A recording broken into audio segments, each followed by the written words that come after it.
up is we're going to have Alana present a little bit of her portfolio.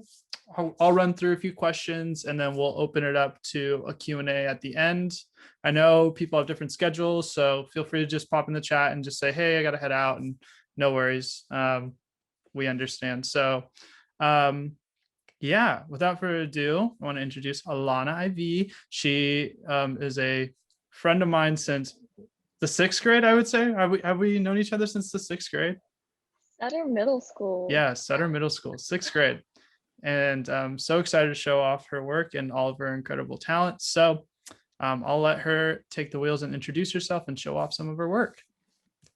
All right, thank you so much, Alan. Hi, how's everyone doing?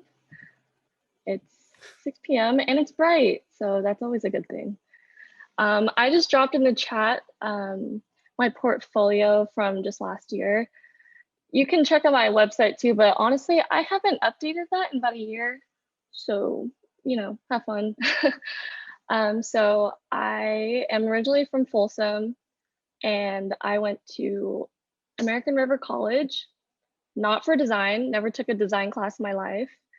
I'm just, I guess, a graduate of, YouTube University. I just learned from that. Like I picked that up probably sophomore year of high school, just so I can play with colors and put my friends' faces on like other people or things, just silly things.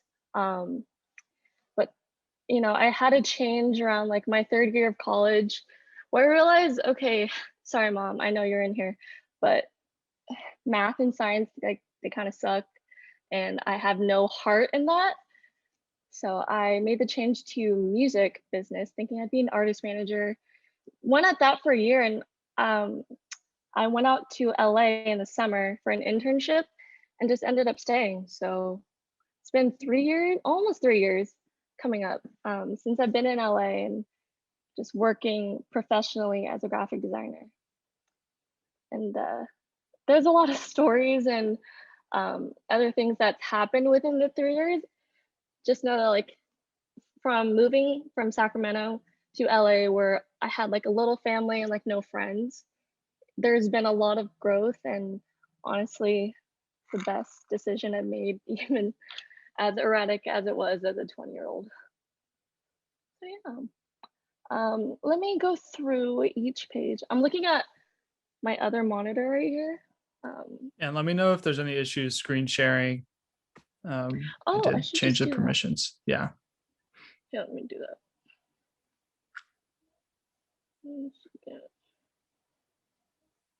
Let me just go through and make you a co-host just in case there's any issues. Let's go this. Okay. Oh. Can everyone see this? No. Okay, hold on one second. Okay, how about now? Perfect. We can see it. Cool. Let's go left. Cover. All right, so I broke this down by artist project, and there's no rhyme or reason for the order I put it in, honestly. So for Ashton Irwin, he's like a member of 5 Seconds of Summer, which is a band, and he went solo. So I think one of my first big projects working under Sturdy was to, first off, build out the track list and then grab these illustrations from another artist and just mishmash it around. And then from that, we built it out to merchandise designs. And there were like 3 drops, and these are the only ones that I did. And at the time, I think I was working on it with one other designer. And then since Corona, we changed it over to doing a live stream concert where people tuned in just like for one night. And these are the supplementary assets that came with it. And I was also presented to do the web design. And I'm no like coder or anything. I just built it out with how we wanted it to look, and then sent it off to a web developer. And just covers, oh, went too fast. Yeah, covers, which, I mean, we made covers for each of the songs, but they were only released like I think 3 at a time, and then the album dropped, and then on Spotify you just can't see the rest. And then with Niall Horan, my baby from One Direction, I was doing his merchandise. And well, let me pause real quick. So the structure of how I do this work within a studio is that I'm working directly with the creative director, who's in main contact with the artist and or his team, management, label, and then the project manager, and like those two are like this. And then from that, they brief me, and then we go through together, just like, all right, let's try these out, send it off, yada, yada, yada. So these are all final products. And then Miss Rodrigo, I did this single artwork with 2 other designers, and the collage itself was actually done by the photographer who took the same photos. We just kind of like played around with like different colorings and the logo and type. And then these 2 are the merchandise items that got approved with the driver's license release. And at the time when we were presented with this, we're like, oh, okay, didn't even hear the song, didn't know what was going on. And then a week later, like, did we miss something? Like, what? Anyways, we weren't prepared for what was gonna happen. And this is other artwork that I did with our intern. Maya is an Australian artist, so we had to work with time zones.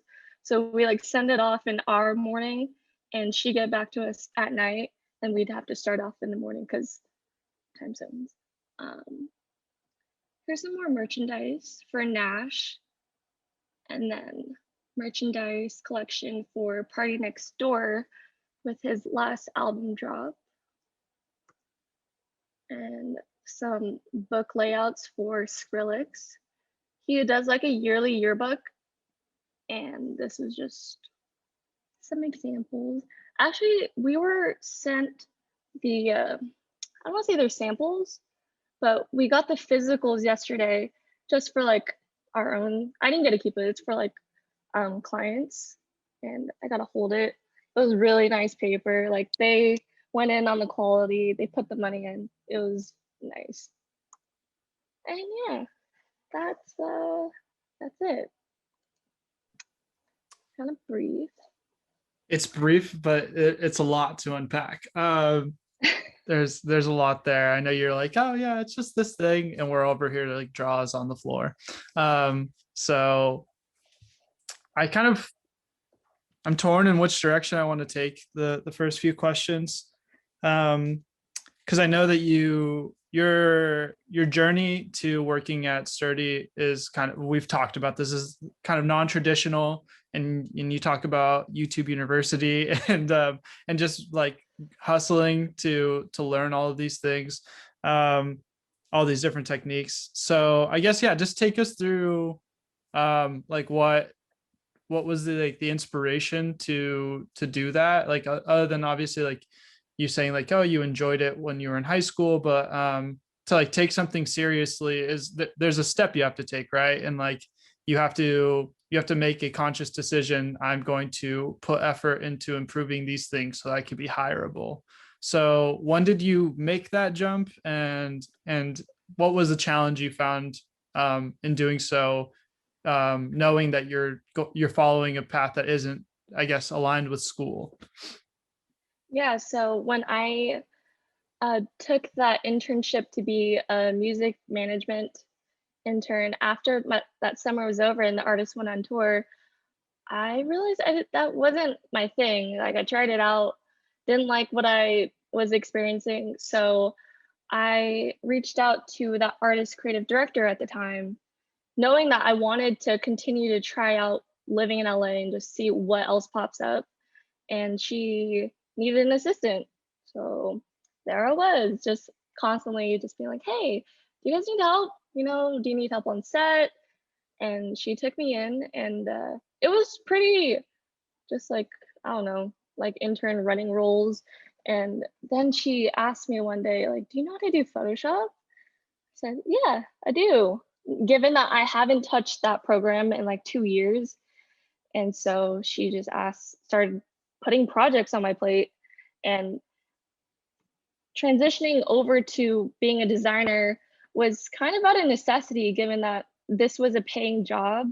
And if I wanted to continue being paid, I should keep trying at this. And it was, I just had to refreshen up on like the software, and then implementing that with each process was, or like with each project, Jesus words, project rather, was helpful because I had her feedback.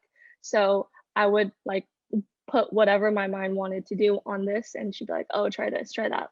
So I definitely had a helping hand with that creative director. And yeah, it just felt like I was thrown into art school for the year and a half that I worked at that small studio, not knowing how, things were going. I was just going with it, and it was pretty hard, not gonna lie. Uh, so YouTube was my fallback, and I didn't know the design community. I didn't know anything about, what's what. I was just really like doing a tunnel vision. And at the same time, I was still going out, like going to shows, and that still kept me within the music industry because that's the reason I was out there in the first place. So going to shows, looking at like inspiration with their show posters, and really digging deep and like analyzing album rollouts and cover art, and just like all these things made me look at what was just listening to music with a different lens, and actually just like seeing music and how that could elevate.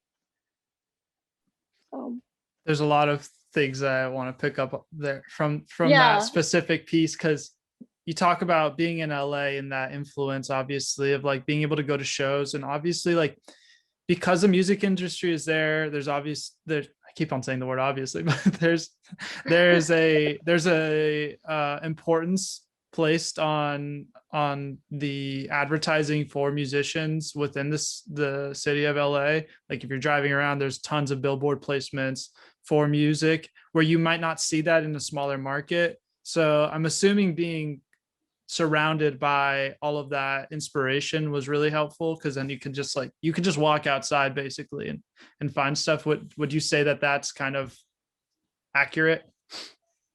accurate with like my surroundings, definitely. Like putting myself in spots where I can, you know, be inspired, whether it's just walking down the street. Because I lived in West Hollywood for um I think like 6 months, and that's like pretty smack dab LA, and there's a lot of stuff going on around there. And also just like going out to art galleries and just being out when that was a thing. I miss it. We're all just gonna get real sad now. Sorry, I didn't mean to go there. And then another thing you mentioned is obviously like this process of this internship that lasted a year and a half. It seemed like it was trial by fire, and that pressure made you have to like rise to the occasion. But would you Yeah. say, like, I guess now that you have a little bit of a design vocabulary and that you can kind of understand things at a deeper level because you've had that experience, when you look back at that time, were you driven, like, was your design style driven by instinct? Was it driven by like what was influencing your creativity when you're not necessarily having like a formal um structured set of rules that you've created for yourself? Because I mean, obviously you're just like learning things because you enjoy them, so you're just finding different applications to designs that'll help you achieve the project that you have in front of you. But like now looking back, where you're so well versed, do you see things differently, I guess, at your old work and the way that you approach design? Oh yeah. Yeah, there's been growth from now to when I first started. I think the thing that motivated me the most to push through, and like since I was, I didn't have a background, was just I soaked everything up. I just became a sponge and like kind of disassociated myself from what I think my art means. Because at the time, like, this isn't my art. And I had to realize this is art for other people. And by kind of getting through that and like taking things personally at first when I would get critiques and realizing like, wait, this isn't about me at all. Then I was able to absorb like other styles and kind of like try out different ways of doing things, different methods, different again styles, and time. The time crunch and the time deadlines really just kick things into gear, so I'm not like left kind of just like questioning or lollygagging, and understanding that this is just work that needs to be done. And it was time is stressful, deadlines are stressful, but it helped me push through the blockages I was facing. Yeah, in a sense, like you're almost like you don't have much time to reflect. Is that what you're saying? Because you're already on to the next one. Yeah, exactly. Like I just, all right, I have the structure that I had was basically like a to-do list for the day. Like this is due end of day, this is due at 2 p.m. I want to see stuff at like 11. So like using that structure, I was just kind of forced to just like click out of Mhm. different projects. Yeah, And that makes sense.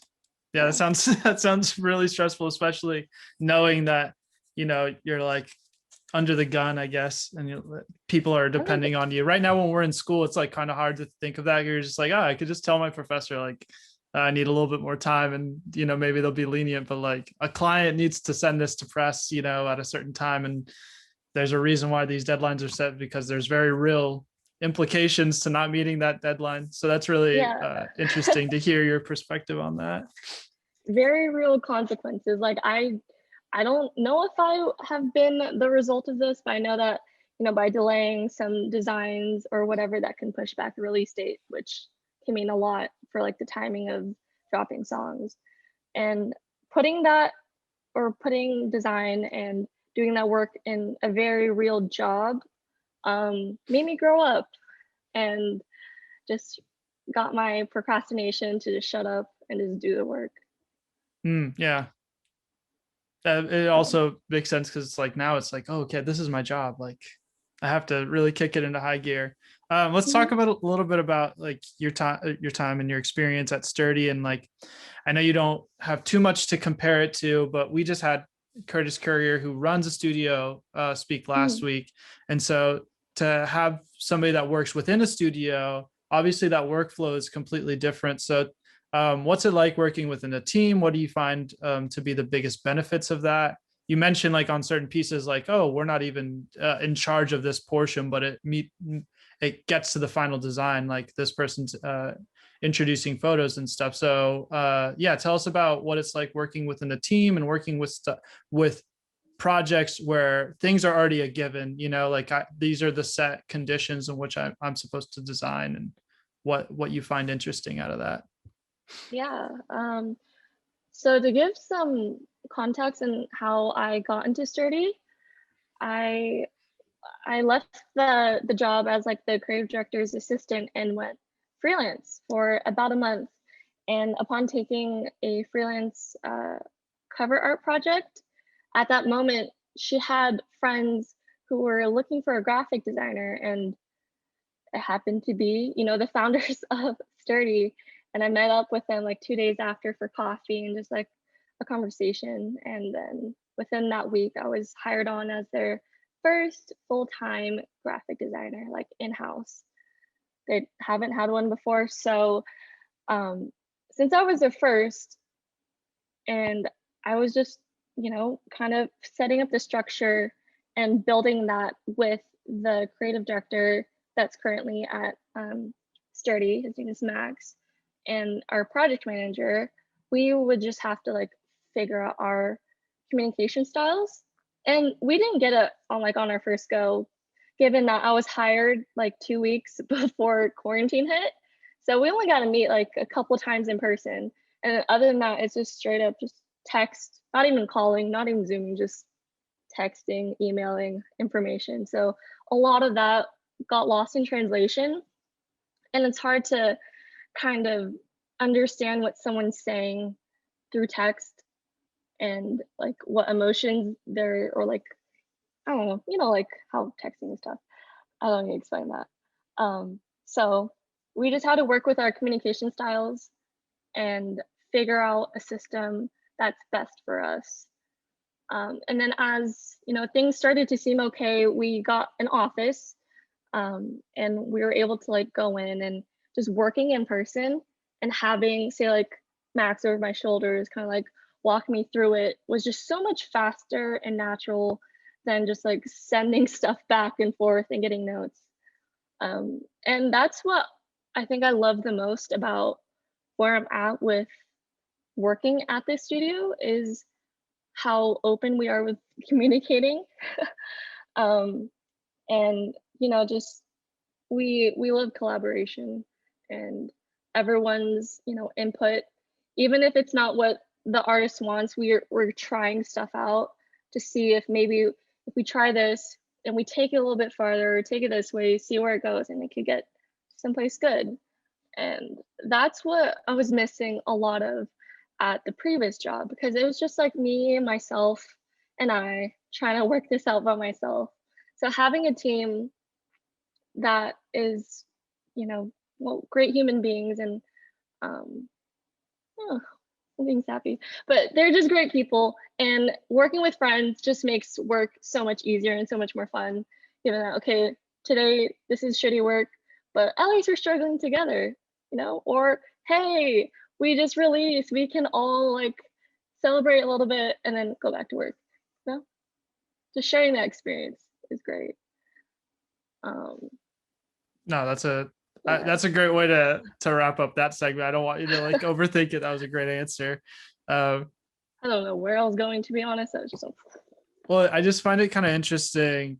You talked about earlier about like leaving your ego at the door and like working within a small team. Like it can, when you're so personal with like with your team, I could see where like a critique can feel really personal because you know that person personally. But do you ever have experiences where maybe the client, their ego starts to get in the way and like kind of messes with the flow of a project without naming any names? I don't want you to dish tea that you're not supposed to, yes. but and tell us about, yeah, like what that process is of like the feedback and the back and forth between a client and the final product.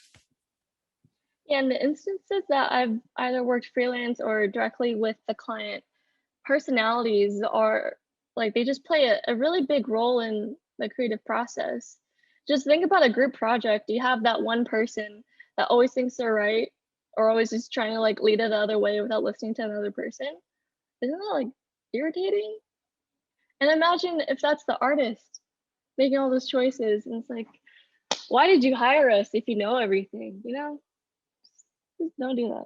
So, you know, just finding ways to or talk around certain ideas or little tips and tricks of like, all right, they want all these different designs. How about putting your favorite one first and like the worst one last? So that first one is like directly on their mind. And when they come to revisit it, that first one, your favorite one, is right there. That's what I've done with clients who, don't have the best eye for what works for their brand in general and are looking only in the moment.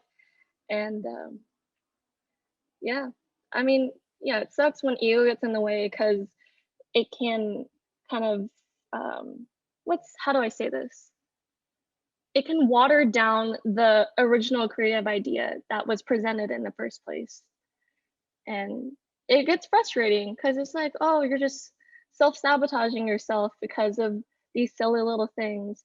And then at that point, that's when I start to disconnect from the project and realize, all right, I'm gonna leave this in their hands because this is where they want to take it. Like, I'm not wasting my energy anymore on it. And that saved me a lot of stress. Yeah, that sounds healthy. a question from Kevin that was, I think, referring to the when you were speaking about the Olivia Rodrigo cover and how you hadn't even listened to it before. They said, "How is the process designing without hearing the song?" Now, I'm assuming you eventually did hear the song while you were designing it. Many times. Okay, and how does No, that? the after the song was released, Oh, we didn't gotcha. even hear it. Yeah. Wow. Yeah. So that was one question about the process of designing without hearing the song, but I'm assuming, yeah, you probably listened to it a few times. Um, and Yeah, it then gets hard because it's like then I'm not that into the project. And there's some times where, we just forget to ask, or say maybe our project manager forgets to ask for us because they don't know that we need it. hmm, And so when we do ask, we do get the songs. And I understand when artists are kind of apprehensive about sharing the song because maybe it's not ready, they don't want people to hear it. you don't want to get But leaked. exactly. So when that's not an option, you just have to kind of maybe ask for the lyrics even. And that's what we were able to do with that song. We just read the lyrics, trying to piece together what the hell this song is and trying to get a mood from that. Hmm. That's interesting. Like not because when I think of designing something music related, I have to listen to the song. So having that seems really stressful because you're like, I hope that this matches what the song feels like. Um, another Yeah, it depends on question. the person. Yeah, that too. I'm assuming if you know the artist a little bit more, you can kind of pinpoint it a bit better, right? Hmm. And then Yeah. do you ever maybe not hear the song and your creative director comes in with like a set mood board and they're like, okay, this is kind of the direction that either the client wants to go or that I'm feeling based off of me being able to hear the song and you maybe not being able to hear the song. Does that happen? Yeah, that happens almost every time. Like he sets the kind of like basis for where we need to be in, like the world that we need to start like playing around in, and then from that we can get a sense of what's going to be like. And going back to like that collaboration work and I know that just from me seeing some of your stuff that you've put out, you talk about, oh, crediting this person for working on the type and this person for working on the imagery. Do titles and like roles switch often for projects, or is there usually like a go-to for each person and their expertise for each project?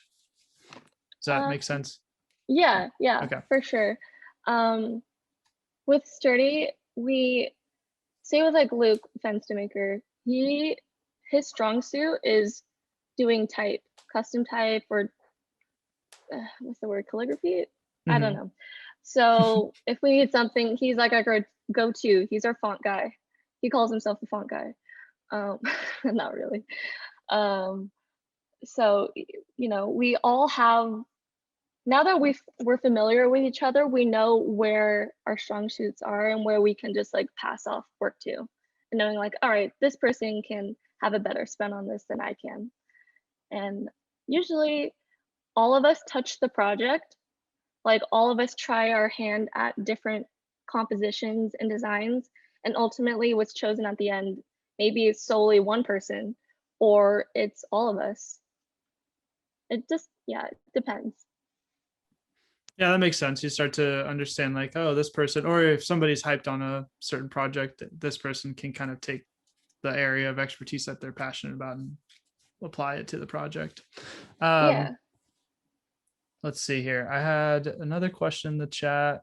What are some of your favorite YouTube university professors from Mitchell? Are there any Oh, that come to mind? um I really like, hold on, let me just pull up my YouTube history. I like this one dude. His name is, or his account is called Texture Labs. I first found his website, which is just a bunch of free textures that he's taken himself and is for free. Um, and then there's another account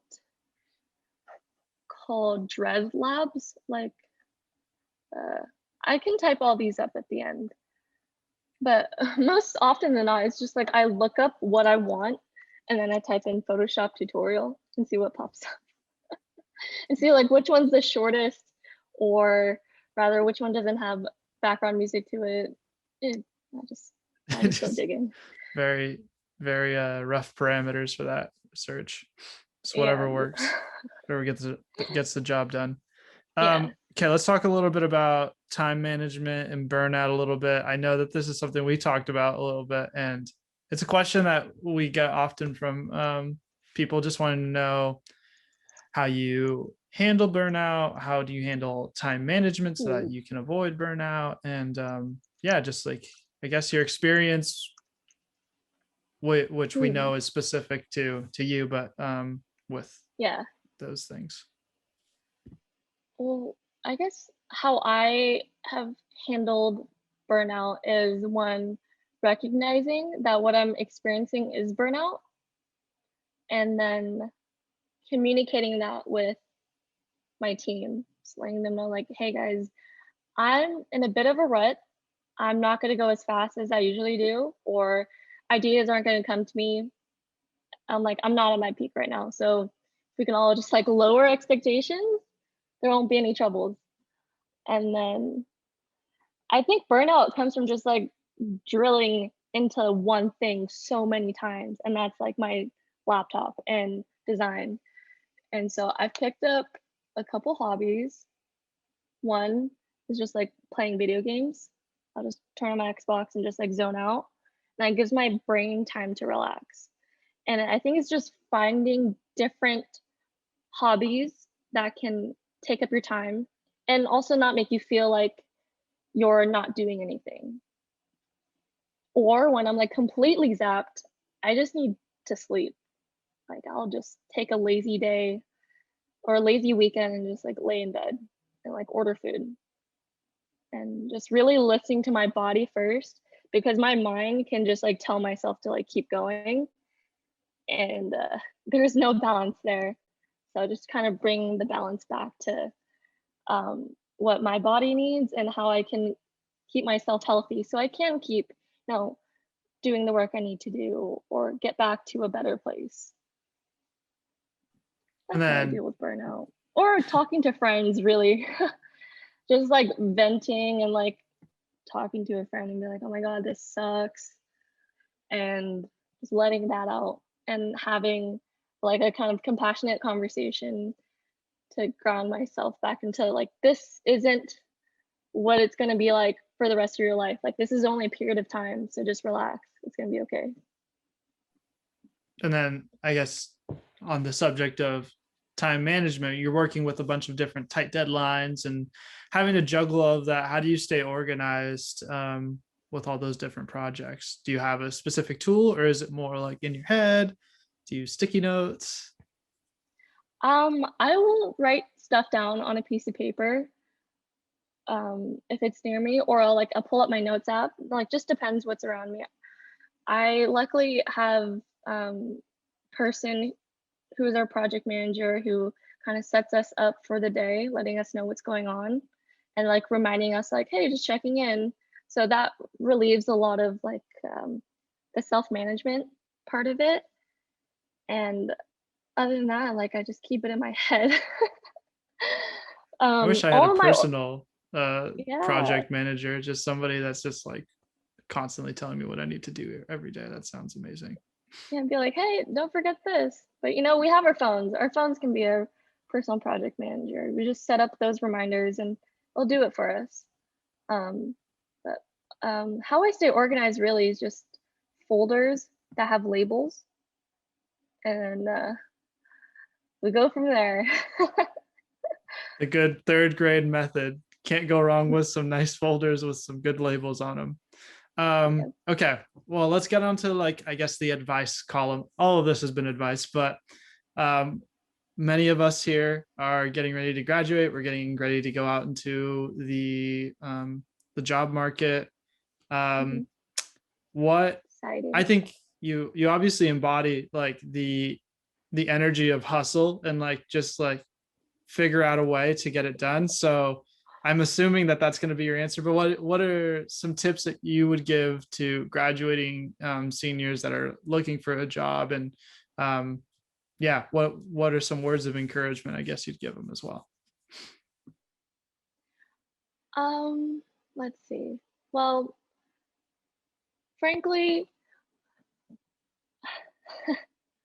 it's hard to know what you want to do for a long period of your life. At least for me, like it's hard for me to set like a 5-year goal because like so much can happen in 5 years, you know. But I think finding where you're passionate and where just finding that sweet point where your passion and actions can meet up, and that's when you can really do something. I think it's called like phantasm. Some art person like made up that word, but phantasm has really stuck with me because I kind of flounder a bit maybe once a year. It was just like, what am I doing? Am I on the right path? And just taking the time to reflect and sit with yourself and be like, what am I really passionate about? And think about, you know, can I see myself doing this every day and will I be happy about it? Just being like brutally honest with yourself because, you can't fake it for that long. You can fake it, to like get a portfolio for a year, but really to find out what you want to do for the long term is just to sit and really reflect on your life and like what is the constant. And that's what helped me navigate from wanting to study neuroscience to wanting to be in the music space. I like sat and thought like what has been the one constant in my life, and that was music and art and creating. And because I can't see myself just like stuck in one space.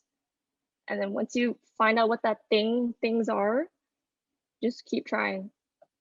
It's not going to work the first time. If it does, you're so lucky, but it's not going to happen for most of us. So just keep trying because it's going to get to an easier spot. And you're maybe not going to end up at that one place. It's going to lead you to another, like how it did for me. I thought I was just like logistic and can plan things, which I still can do, but I like to create just a little bit more. So it just leads you on the right path. And also remember that growth isn't linear. If it was linear and we can take steps, like we'd be all doing the things that we love. So just be easy on yourself and know that like some things are just going to go in circles for a little bit until it gets to another spot where you feel secure and content. I hope that helps. That's a great set of recommendations there. Kevin put another not a question, but just a comment that I thought was actually really interesting. Alana mentioned this earlier with sturdy, but a healthy work environment seems so important to your growth as a person, teammate, and designer. Yeah, I feel like the way that you've described sturdy, at least, it seems like it's a pretty healthy work environment for you. What would you think, I guess, comparing it to the previous position you have, are like the key elements of making it a healthy work environment? Well, it hasn't been always like butterflies and daisies for sure, given that Sturdy is a small-ish boutique studio with maybe 10 to 15 people. And my voice isn't going to get unheard because it's such a small space. So if I have an issue with something, then I need to speak up about it. And it's hard at first. It was hard at first for me because, I didn't want to, mess things up or, be that one like problem person, but that's just irrational. And I had to understand like, okay, I'm not happy with how this is going or how this process is. So I need to speak up and then we could all work towards making this better. Because if, say, another designer isn't happy about something, then that's going to affect our workload. And ultimately, the goal is to keep an efficient space. And to keep an efficient space, everyone has to be treated with respect. Like that's where that basis lies. So um other than that, it's like just reminding each person, or I guess reminding my project manager that I'm a human and we do have a lot of projects going in, but I just, I speak up when I feel like I need a break or I need to just like end it for the night and then pick it up tomorrow morning. That's how I was able to kind of push back on like the high speed environment because that's what I signed up for and I knew that from the beginning. And also Sturdy has like a high ceiling for expectations and just keeping everyone in the loop of like where I'm at or where everyone is at, given that I'm like the senior graphic designer with our team of three. um, I speak for their behalf too. Yeah, it sounds almost like a relationship, like you having to set boundaries, like Oh yeah. between your project manager and the rest of the people running the company and you and your team. I'm going to open this up to a Q&A. If anybody has questions, I try to get everyone's questions that they had in the chat. Oh, looks like we're getting a few. You can either speak up or throw them in the chat. I'm assuming if you're throwing them in the chat, I can just ask them. So I'm going to ask this one from Alex. How big of a role would you say research plays into your workflow? And what does that design process look like given that? Okay. Let me think about this. I definitely say if it's a new project, and it's a new style I'm not super familiar with, or they're like saying like these keywords where they want to describe how they want the art to look. I'll start taking those keywords and like putting it down into one space and seeing what joins the two and what tangents pop up from that. And then I just like watch videos or read articles for an hour or two just to really immerse myself in the space. And then from there, I just start looking at images and get visual references after I have like the knowledge of what that space is. I'm sorry if this is vague. Please like speak up if you're confused, because I want to make sure like I'm articulating what my role is. No, I think All right. it makes sense also given like your position in the role is like sometimes the research it seems like is being done before you even touch the project. Like Yeah, when so you're I creative director. definitely, yeah. Oh, sorry, I didn't mean to cut you off, but No. I You feel could like I take knew it. where you're going. Go for it. So yeah, the creative director and the artist, they already have their conversation. They have a phone call that I'm not in on. So when the creative director tells me his interpretation of that, I have to make my own interpretation of that and how I'm going to physically apply that into a tangible thing that we can all see. So having like catching up on that research helps me a lot because I don't want to, people have meetings, people have phone calls. I don't want to like bombard them with another conversation, and that's, I guess that's a tip of when you're in such a busy workspace, just taking the initiative and being inquisitive and curious about what you're doing. Then that's where you can put your own input into the art that you make. So you're not just, as my coworkers like to say, a graphic design monkey, where you just do the thing and you just make shapes and whatever. Like you put a little bit of yourself into it. All right, we have another question from Mitchell, and it's what's your favorite candy? This is an important question. Oof. Yeah. Favorite candy flavor has to be blue raspberry. Favorite candy has to be sour gummy worms. Solid Yeah. choice. Solid choice. All right. Any other questions that people want to speak? I don't want to be the only one asking questions. I have a question. Thank you, Bernadette. You're welcome.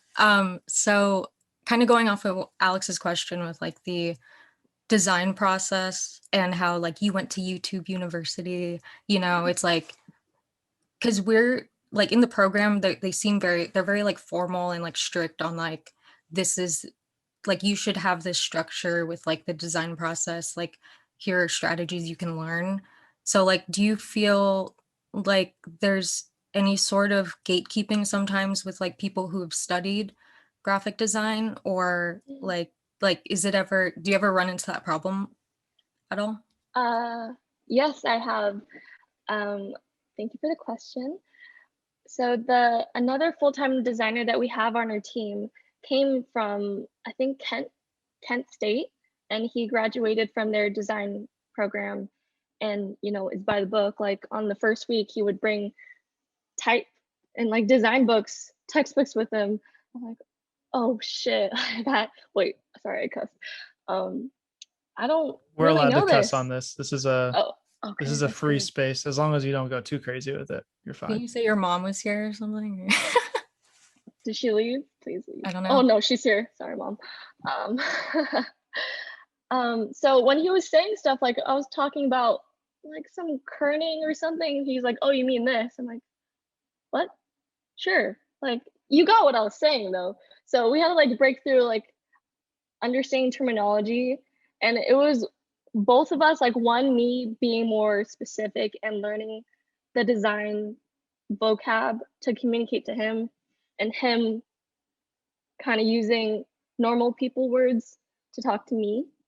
Then we were able to, get our, processes down. And I think what I was, what I saw in him that he could have, that he can and is, um, what's it called, acclimating to our design space, is that we're not going to be super formal about how we're going to say stuff. And we're not going to be thinking about, oh, because of this rule and this whatever, we're doing this. It's really just like we see it, how it looks. We do those processes in our head and we kind of like go from there.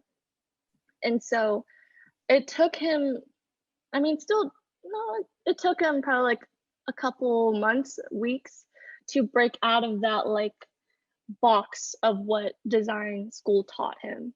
Like find your own process and find different ways to do that process, because maybe there's a faster way, or maybe there's a way that makes more sense to you rather than like what the textbook or your professors have shown you. So yeah. First off, thanks for confirming that designers are not normal and that there's a normal way to speak, because I do think that sometimes we get into, as Curtis called it last week, your design community echo chamber, where it's like you're only being what's the word I'm looking for? You're only being advised, I guess, by other designers. So you're not really getting a scope of the common man or just like the consumer. So it's Yeah. interesting to hear that your perspective is more of like understanding what the client and also like what a consumer wants and applying that to design, or at least that's the Yeah, interpretation I took of it. exactly. Because you're not like this end product, like this merchandise is not going to be given to solely graphic design students to analyze. It's going to be for people to wear and for them to rep their favorite artist. So All right, it takes the pressure off, really. definitely. You're like, oh, I don't have to worry about kerning now. It's as long as it looks good. The next question comes from Oxy. It says, any regrets about your journey, or do you wish you have done anything different looking back? I actually got a tattoo here that says no regrets. No, I'm kidding. That's- I don't have any regrets really, because that's what's gotten me to this point. And I am now at peace with that. I've done what I could do to my best ability at that point in my life, or whatever stage that was. So I have no qualms about the past. What I wish I could have done is that I wish I could have listened to my intuition more. I don't want to get new agey on you, but there's like your body knows, okay? Your body knows before you know. So I wish I could have spoken up when, I felt like I needed a break, or I felt like I needed to take time away, or, I felt like, I think I need to go see my family back home. And I wish I could have spoken up more about that, because I have more power than, or at the time I didn't think I had like the power, the confidence, or authority to kind of lead my life how I need it to. Um, so yeah, I wish I would have known that or reminded myself that a little bit more. All right, this Yeah. next question comes from Jason. Um, any memorable moments of creative block or a hard problem to solve with a client? Let me think. Creative block. Uh, Man, there's been a lot of like, I feel like with every project I do, I run into a wall, and that's part of my design process. I someone who Alex asked me that earlier what my design process is like, and it involves creative block. I will be stuck at one point for, a good amount of time, and like that time depends on so many factors. But my memorable moment. Hardest of problem with a client. Oh, okay. So this client, freelance, I was I was trying to get this project done thinking that it'd be really fast and like would be like 2 weeks or whatever. But she would keep changing her mind. Every time I would give in, hi mom, every time she would, give feedback, it would just be another thing. I'm like, ma'am, I have other things to do. And so the how I solved that problem was boundary, being like, I think this is really good, and I'm gonna put this first, and I'm going to say that, you know, I can't do any more revisions after this time. Because when I get clients, I don't include like a round of revisions, like fee or like a limit, which has gotten me into some sticky situations because I like have trust in people knowing that they're going to respect my time as much as I respect theirs. But at this point, like we've crossed that line and we have to go back. And so just really, yeah, that was hard because I've made so many different comps. Creative blog, I don't know. That's hard to remember. My memory's kind of shot because the block just like takes me out of the space.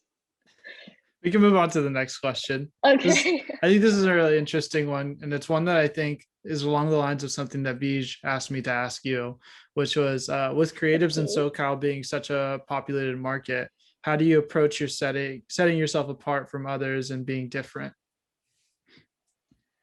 Oh, that's tough. Hmm. Well, I try not to compare myself because then that puts me in a place of imposter syndrome. And so by just distancing myself from, you know, comparing how I can be better or whatever, like I just realized like it doesn't care, or I don't care for it. And also it doesn't care for me.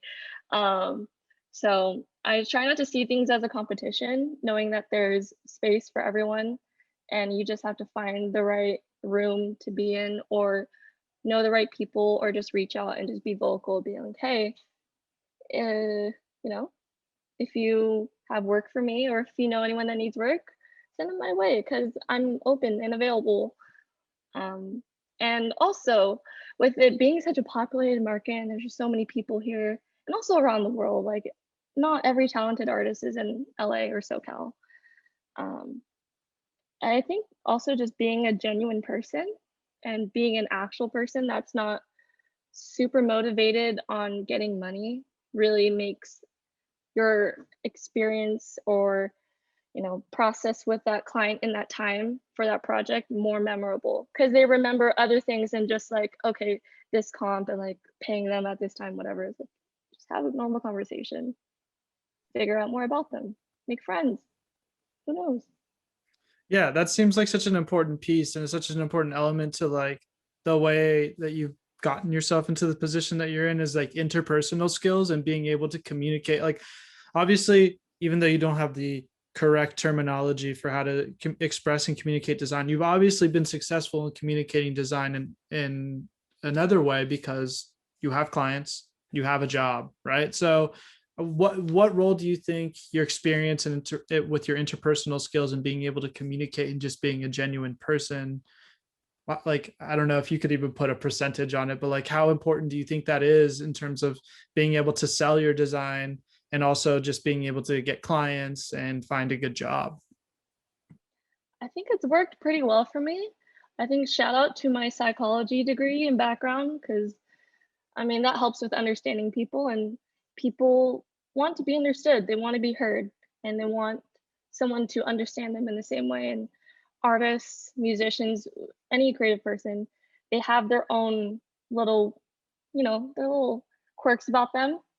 And being able to navigate that has helped me get, I think, almost all my clients really outside of Sturdy. So like if you go on my Instagram, I don't have them. I mean, I have like, I don't know, like 1,200 followers. It's not a lot if I start comparing it to like more successful people. But I think, I mean, I like that, honestly. I like knowing that I have clients who are happy with my work and will refer me to other people instead of, relying on social media and feeling that pressure to like keep posting, because that's how I feel like I can get clients. I think I'm lucky in that regard. Definitely. All right. Any other questions? I want people to ask them themselves. I don't want to be the only one reading off these questions. So if you have a question. Hydration check. Oh yes, hydration check. If you have a question, please speak up. I'd love to have other people's voices in on this rather than just my own. There's no way we covered everything. With it being like kind of hard to go out to events and things like that, how have you been finding inspiration for designs while kind of stuck at home? Well, I've watched a lot of Netflix and YouTube videos, and also just like reading a book. Like I have this art book that I found when going to a museum, and just reading through that interview with that artist kind of put me in a different space, and I was able to kind of see how she took her art to that level, or where she got from that. And there's also this site called Arena. I'm gonna type it in. Arena. Oh, spell it wrong. It's that second one. So Arena, it's a little hard to navigate, but once you get it, it's like I'm gonna say like a designer's Pinterest. And it helps me get influence if I want to just like find different merch layouts or type designs. I just like type a random thing, and then people just upload their own things, and building stuff off of Arena, really. And also you get like you get like references that some people haven't seen before, because Pinterest is just so overly used in mood boards that, when you put a new piece, it's refreshing to see. And it also sparks joy. Hopefully that helps. This next question comes from Valentine, and it says, what's the next level look like for you in your career? Oh, Valentine. This goes back to your 5-year plan and how you don't jive with do it a this little. to me. Okay, I guess it's fair for all the kind of nonsense I put you through. Okay. What's my next level? I think next level is getting out of working out.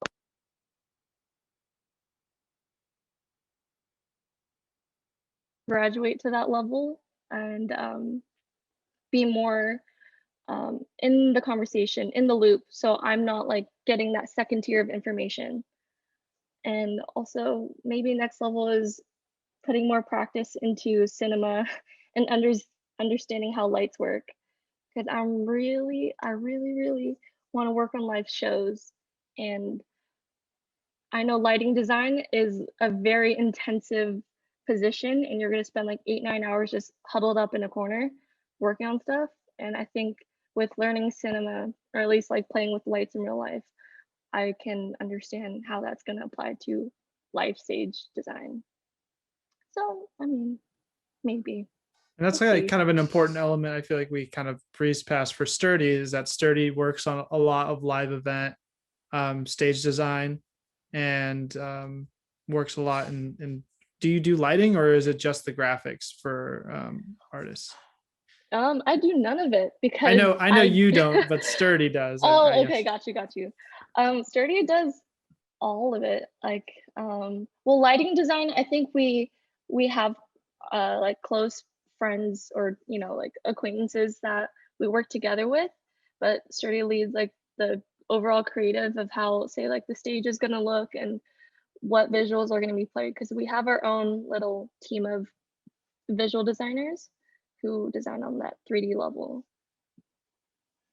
Yeah, so we try to keep it in-house, or as much as possible.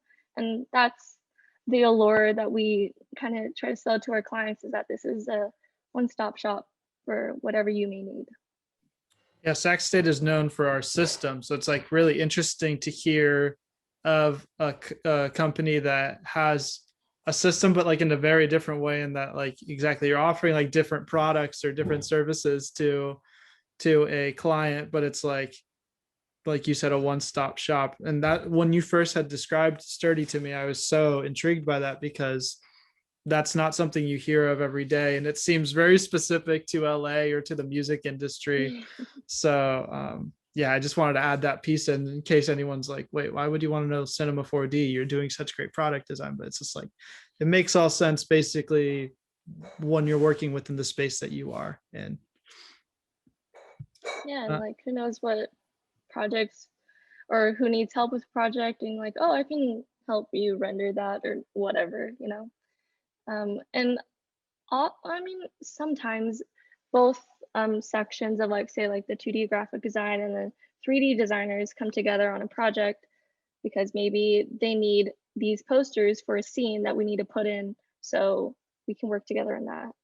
But other than that, it's just, we exist separately. We don't need to exist together. Rad. Any other questions, guys? Yeah, I had another question. So I was wondering what your thoughts are on the whole, debate on jack of all trades or, master of one. I'd say, like, for myself, I've tried to experiment with a lot of different things, and I like a lot of the, creative mediums there is out there. But before I get into, the full-time position, what would you think is the best way to go about that? Should I start fine tuning and finding like one or two skills to focus on, or should I, still have like a wide variety on my plate to bring into the field? That's a good question. And Alan was telling me about, some qualms that might occur with like your identity as a graphic designer. I am a generalist, and I didn't have that, preconceived notion that I need to be just one thing or I need to be all things. It kind of just happened naturally. There was no pressure on me to do it, besides the fact that I needed to make these assets for all these different clients. So that pushed me to have to be flexible and understand and adapt. What I can suggest is, I mean, are you solid in like 1 to 2 fields or like styles within design? I think if I was going to say, it's like, I've dabbled with video editing. I can illustrate if I have, if I wanted to, or, just there's a lot of different things, and it kind of all blends together, where like you're talking about is flexibility, which I feel can be a strength, but at the same time, that imposter syndrome's like, I wish I was really good at one thing. Like, I wish I was totally fluid with like After Effects, but I'm still learning. I think that's kind of just what's in my mind at the moment. Well, maybe you should, put some hours into After Effects, and maybe see it as like a pie chart. Say like you're distributing your three things, your photography, your illustration, and your video editing, and you're spreading it all like 33%. Maybe just start moving the percentages so you're focusing solely on After Effects and trying different things for 66% while still tending to your two other skills. So that way you don't lose what you've learned and you still maintain the practice. More so just adjusting how you spend your time on doing it. Because, you know, going like all in onto one thing is a big risk, because like what if you actually need illustrating for another thing, you just decided to drop everything for After Effects? Now, it might put you in a bad situation, or you know, a situation where you feel like you could have been more prepared. So just find a way to focus in on one thing while still making time for the other things. And then Gotcha. after a month or something, switch it up. Spend more time focusing on illustrating. And it sounded like maybe it's just your opportunities that shape you then. Yeah, and then that's a good way to look at it, actually. I also think of like you keep on mentioning like the idea of sparking joy. Like if I'm a sorry, I'm project, just shitting around. but like that idea of like if something sparks you joy, like it's gonna make you want to go in 110%. So no matter, like, you naturally being a generalist also shows that you naturally enjoy a lot of these things that come with design, right? Mhm. Yeah, I can always find something good that I like about the project, and that's purely mindset and not giving myself like those restrictions, you know, saying like, oh, I only do collage art. Then like, wow, I just dropped like 90% of my potential work because I'm just saying I do collage only, when no one comes to me for collage at all. Like that's all my personal work, you know? And just gauging like what really is going to put you in a good spot. Yeah, you know. That's solid advice. I think a lot of us were, I'm projecting here. I definitely feel that need to like want to be really good at one thing, but then yeah, you bring up a really excellent point, and like sometimes that's not gonna be enough to sustain you. Like how many people want a photo book designed? It's not every day that somebody's gonna hit you up for that. So it's a really great perspective to have. Any Yeah. other questions? Oh, go ahead. Sorry. Oh, I was just gonna talk about, you know, when you send in your portfolio to a potential employer, you do want to specify and like put forward your strong suit, because I think the worst thing that can happen is that they can read you as being like, oh, this person is, you know, they can do these things, but they can't do it well. So you really want to have that quality of work, because the quality of work speaks more than just like your flexibility to do all these different programs, you know? And, you know, studios, if you want to work in a studio, at least, my project manager, when I was asking her, like, what kind of designer do you think I am? Or like, what do you think is my strong suit? Am I a generalist? And she's like, yeah, and you're a really good one. Like, that's really hard to find. And so there's no shame in being able to be flexible. Love that. Any other questions, guys? All right, I think we've tapped everyone's questions out. Well, I just want to thank you so much, not only for your time, but for your incredible insight. This is definitely a perspective that being in this program, we haven't gotten to see a lot of, a non-traditional route. And yeah, I think it's really important to get that perspective. And I appreciate you providing that for us today. And I want everyone to say thank you, but this time we're going to do it on time. Last time none of us said thank you on time. So if everyone can unmute themselves, I will count to 3 and then we'll all say thank you to Alana. We'll stop the recording and move on from there. All right, ready? 1, everyone unmute themselves. 1, 2, 3. Thank you. Well, that was okay.